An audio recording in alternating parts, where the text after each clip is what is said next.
Lovely अपने मायके आई थी और एक बड़ा सा बैग लेकर आई थी।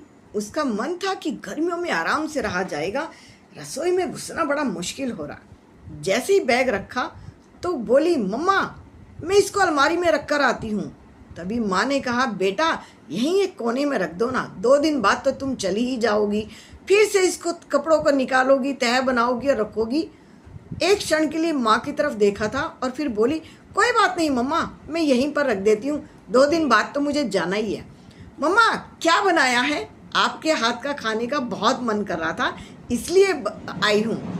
माँ ने कहा, बेटा गर्मी में रसोई में कौन घुसता है, रोटी बनाने की किसकी इतनी हिम्मत है। दाल चावल बनाए हैं, चावल ठंडे होते हैं ना तो चावल आसानी से बन जाती है, तो दाल चावल है वो रखी है तो तुम उठाकर ले लो। फिर माँ की तरफ देखा था, जैसे गर्मी में सभी परेशान थे। छोटी बहन को बोला था, ओ सुनो तुम भी कुछ खाओगी?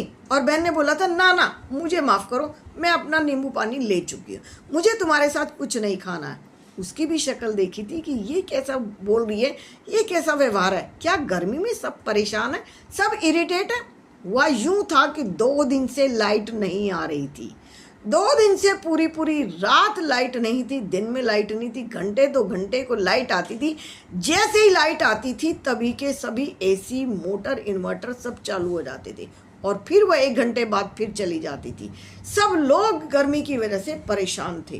क्या किया जाए, कुछ नहीं हो सकता था। तभी कुकू ने कहा था, दादी मैं गर्मी में परेशान हो रहा हूँ, क्या करूँ? दादी उसको बाथरूम में लेकर गई थी और ठंडे ठंडे पानी से नहलाना चाह रही थी, लेकिन पानी ठंडा नहीं था, पानी तो टंकी से उबलता हुआ आ रहा था, उबलता हुआ पानी। और जैसे मग्गे से कुकू को नहलाया और जोर से बोला, दादी पानी इतना गर्म है जैसे गीजर में गर्म कराओ। बेटा क्या कर सकते हैं, अब तो लगता है फ्रीजर में बर्फ़ जमाना पड़ेगा, पानी में डालेंगे तब उस पानी से हम नहा सकते हैं। ये टंकियों की हालत हो चुकी थी। और दादी सोएंगे कैसे, इतनी गर्मी है, लाइट भी नहीं है, पंखा भी नहीं है।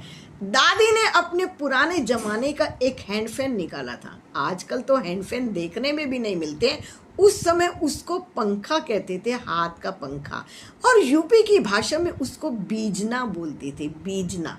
सभी के घरों में वो बीजने हुआ करते थे, नीम के नीचे लेटते थे और तब आराम से सोया करते थे। दादी ने वो संभाल कर रखा था, क्योंकि साल में 1 या 2 बार तो ऐसा ज़रूर होता था जब लाइट 24 घंटे के लिए चली जाया करती थी। दादी ने वो पोता नहलाया और बीजना निकाला और उसको हवा करने लगी थी। तब उसको फर्श पे लेट गए थे दादी और पोता, क्योंकि फर्श ही ठंडा था।